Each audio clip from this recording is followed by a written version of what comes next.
Kunin mo na yung glutinous powder mo, gagawa tayo ng puto tikoy. Napakasarap nito.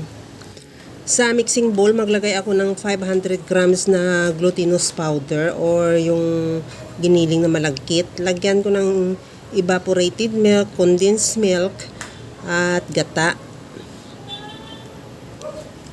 Ihalo lang ng mabuti hanggang sa ma-dissolve lang din yung glutinous powder.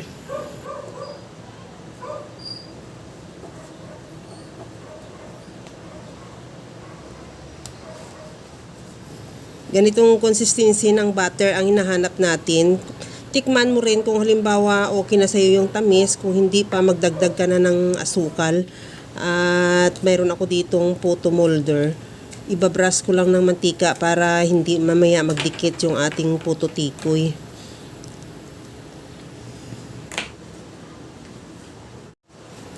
Ihalo muna natin ulit para masigurado natin na walang namuo dyan sa ilalim ng ating mixture.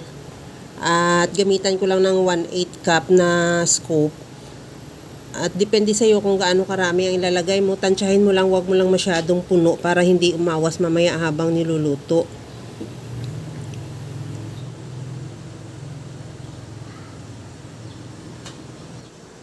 Nakapainit na rin ako ng tubig sa steamer. Lulutuin ko yan sa steamer ng 8 to 10 minutes. Depende yan sa kapal ng gawa mo. Kung medyo makapal, medyo tansyahin mo na lang din.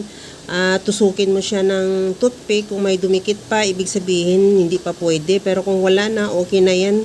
Palamigin na lang natin. At naggawa ako ng second batch. Yung tira nating mixture kanina, nilagyan ko ng food coloring na ube.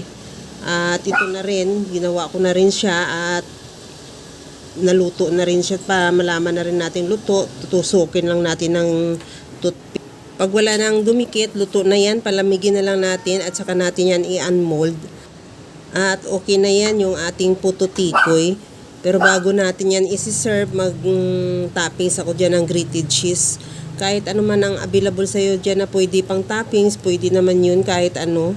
At okay na yan, ready to serve na. Kaya mga kalasa, kung nagustuhan mo yung ating video, please like na lang at pakishare na rin sa inyong mga friends.